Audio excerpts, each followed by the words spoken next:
everyone, my name's Rachel and today we are going to be watching and responding to another video by a Christian vlogger who goes by the name of That Christian Vlogger.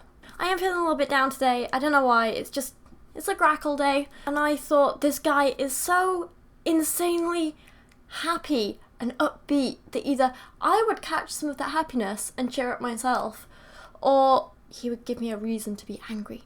No, I'm joking. Today the video we are going to be watching is called Why Many Christian Girls Remain Single. And this has the possibility to go one of two ways. Either it could be very, very offensive, or it could be slightly cringy, but actually make some sense. I don't know, I watched like 30 seconds of it, and there was a particularly cringy moment that just made me say I need to make a whole video on this, so I decided to. As you guys seem to like, I haven't actually scripted this, I'm just going to be kind of making it up off the top of my head and saying whatever comes into my head as we watch, you know? Let's just get into it. I recently stumbled across this blog post entitled 5 Reasons Why Many Christian Girls Remain Single, and I thought it was absolutely genius. 3 of these reasons really stood out to me, so if any of you guys would like to read the original post to see all 5 reasons, I will include a link in the description bar of this video. Well, you know, at least he's honest about basically plagiarizing someone's content. I don't know, does anyone else find this a bit weird? Like, he's literally finding a blog post and then just like repeating it in a video. I mean, I don't know, he credits the blog, I guess, but I'm not sure like how much of his own stuff he's adding to it. Reason number 1, Christian girls remain single. Girls want to marry Jesus, not a disciple of Jesus. Okay, this was the line that seriously made me cringe, like, a lot. And the annoying thing is that he actually has like a reasonably good point after this. It's just the way he says it, it's just so unnecessarily cringy. I don't know, I feel like if he wants to reach people, he just needs to stop with this whole like, girls want to marry Jesus thing. What's wrong with just saying, a lot of girls have high standards? One issue that this blog talks about are that some women have set impossibly high standards. Standards that literally only Jesus could reach. And he's right, a lot of girls do have high standards. You see some girls who have this like checklist of the kind of guy they want to date or be with or marry, and I don't know, while it's okay to have kind of like some expectations, I guess, you know, I mean, too low an expectation and you're gonna probably end up with someone who doesn't treat you right, but I don't know, just like the idea of having like a checklist or these really high standards or saying my future husband must be like this and this and this, I do find it silly. With Dan, we just met each other and we kind of knew. It wasn't a plan, we just fell in love and we just worked together. That's all there is to it. Neither of us had a checklist, a plan. Neither of us had conditions or expectations for the other, you know? I don't know, I think that's why it works, maybe. I mean, sorry girls, but not all of us can actually walk on water and raise the dead, okay? To be honest, if I did have a checklist for a husband, I'm not sure walking on water would make that list. Just throwing it out there. Also, Ken Ham wrote a thing about how Adam was the most perfect man who ever lived. So, serious question, who do Christians think is the most perfect man? Adam or Jesus? I don't know. Now, I'm not at all saying that it's wrong to have high standards, because the truth is some of you ladies seem to just settle for any dirtbag that has a pulse and or a few dollars in their pocket. So I'm not talking to you guys. Good job just insulting the audience there. Oh my god! I didn't make it through this video when I first started watching it, and now I'm like genuinely shocked. That's so mean! Yeah, that's fine, just like alienate 50% of the women. Just be like, yeah, I know you guys, you have no standards, you settle for anyone, don't you? Harsh.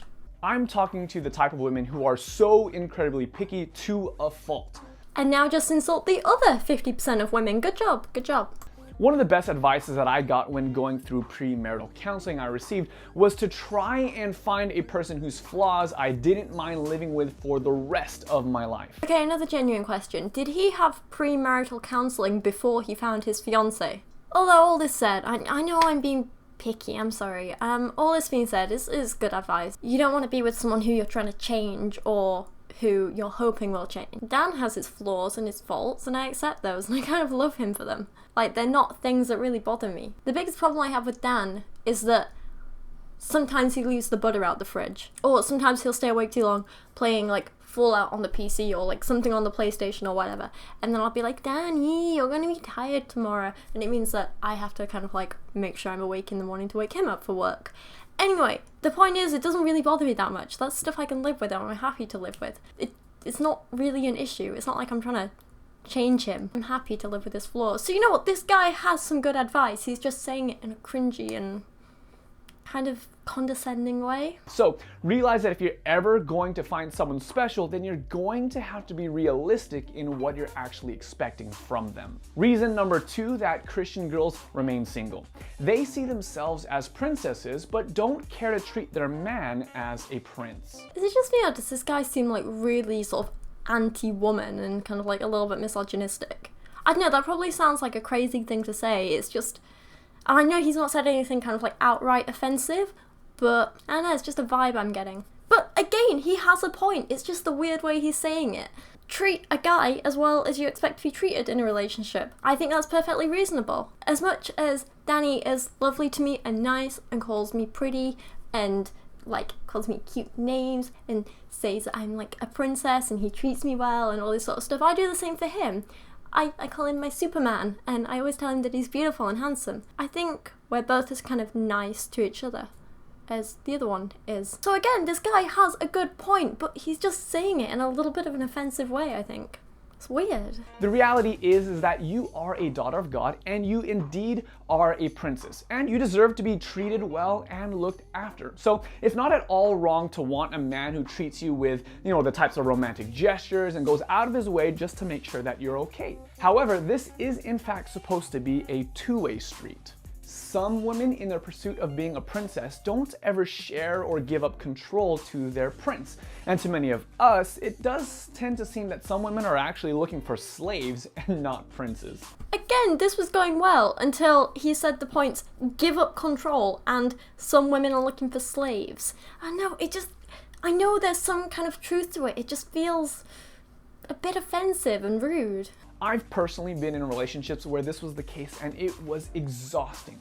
As a man, I've given and given over and over with little to no reciprocation. Okay, this explains a lot. He's a typical nice guy who feels that, women owe him something because he was nice to them. Sorry, I'm being really harsh, aren't I? God, I feel so cynical today. I'm really sorry. In a healthy relationship, there has to be a degree of give and take. Yeah, that's an excellent point. I think that's a really good thing that sums up a lot of relationships. Perfect, brilliant, well done. Leave it at that and don't go into the whole You actually need to compromise and serve stuff, please. For me and for most of the guys that I've spoken to, there's only so long that we care to be in a one-sided relationship. Today's culture dictates that men are to pay for dinner, buy them gifts, remember every single anniversary, and basically just bend over backwards for the women. But just think, how would you feel if you were expected to do all these things and got nothing in return? Again, he just sounds like a hurt, spoiled little boy. He is a typical, like a nice guy.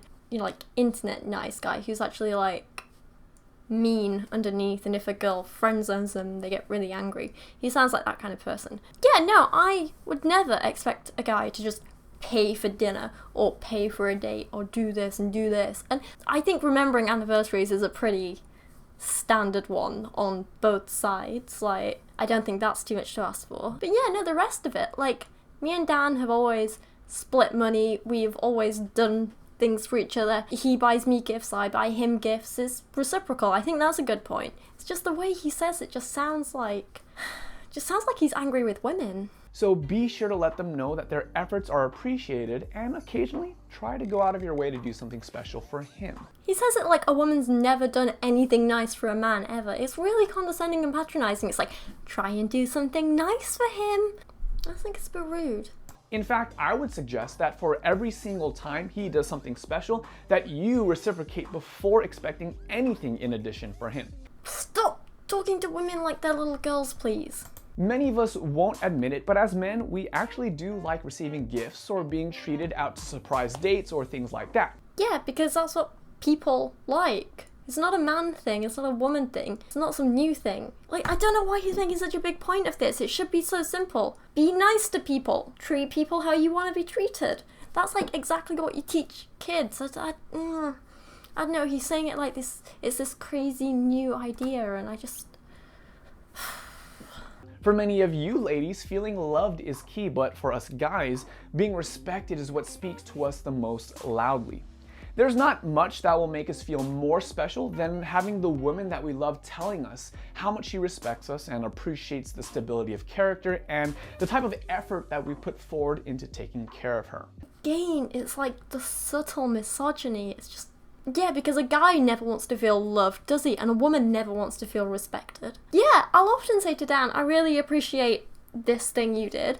I'll say to him, thank you for looking after me today if I'm ill or in a sad mood or something. But he does the same for me as well. It's not like a one-way thing. Stop talking to women like they're not nice people, I guess. God, I'm in such a weird mood today. I don't know why this video is annoying me so much. I'm really sorry. Reason number 3 Christian girls remain single. They like being pursued, but don't want to be caught. Oh, I swear this guy is living in the 20s. Listen, I get this one. Committing to a relationship can be hard.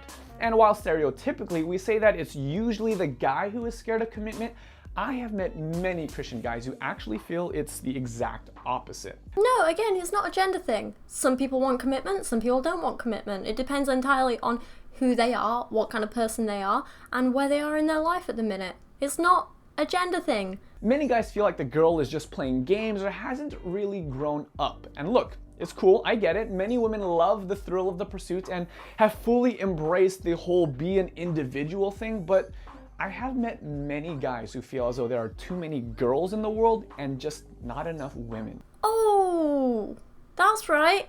If a girl doesn't want to commit to you because you're not right for them, she's just playing games, she's a kid. Stop it.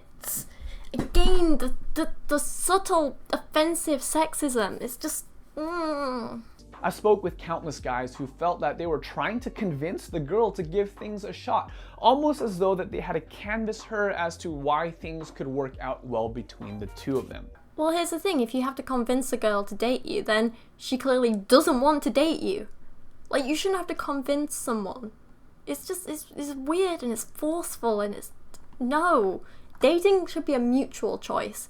Dan had this exact problem. He was basically like forced into a relationship that he didn't want, and it was never that happy for him. He had a few good moments, but on the whole, he didn't like it. He lost kind of his self of who he was, and when it ended, he spent like the last sort of 6 months of it just in misery, and when it ended, he was an entirely different person to what I know now. It's like, you can't force someone to like you can't force someone to love you can't force someone to be in a relationship with you. Either you kind of feel it or you don't.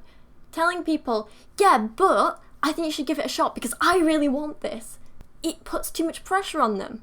And like I say, this is what happened with Danny. And it doesn't work out well for anyone. I mean, yeah, occasionally maybe it will work out, maybe you will find that you work well together, but on the whole, don't force people into a relationship with you. No.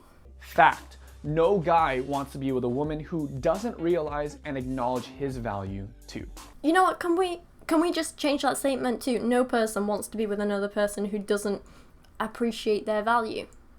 God, I'm sorry, I know I'm not the kind of like happy, upbeat Rachel that you're used to. I know I'm not like, yay, everything, let's be nice to people. I don't know why I'm so like cynical and down today. I'm really sorry.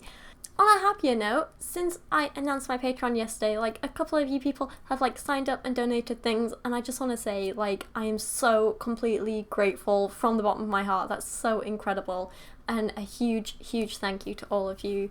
You're amazing. And the people who said they would donate but they can't afford it, I completely understand. Don't feel bad. I appreciate the what's the word? Like, I appreciate, like, the intention and the wanting, and again, I'm so grateful to all of you, so thank you so much. I'm sorry I've not been so happy and chipper and nice in this video. I'm having a grackle day, I'm sorry. That's what we call them when I'm a bit sad. It's like Rachel, but Rackle, but Grackle. It's a grackle day. But anyway, let me know your thoughts on this. I've been a little bit harsh, and I'm sorry about that. I'm sure this guy might be lovely, but I'm just getting some weird vibes from him in this video, so bear with me. But yeah, let me know, what are your thoughts on why Christian girls remain single? What are your thoughts on what he thinks about kind of like relationships in general? What are your thoughts on him basically taking another person's blog post and just reading it out? That's one of the things that annoys me. What are your thoughts on girls wanting to date Jesus? God. Anyway, I'm gonna go and try and cheer up, and I'm gonna go and eat a lot of chocolate and maybe cuddle some bears. Like teddy bears, not actual bears. That could be painful. Anyway, I'm gonna leave this here and go and try and cheer up. And tomorrow I will be back with a happier video, I promise. And I'm gonna be nicer, and I'm gonna be less cynical, and just gonna sort my life out, you know? But for now, thank you so much for watching. I really do appreciate it. And I'll see you again soon, when I'm happier.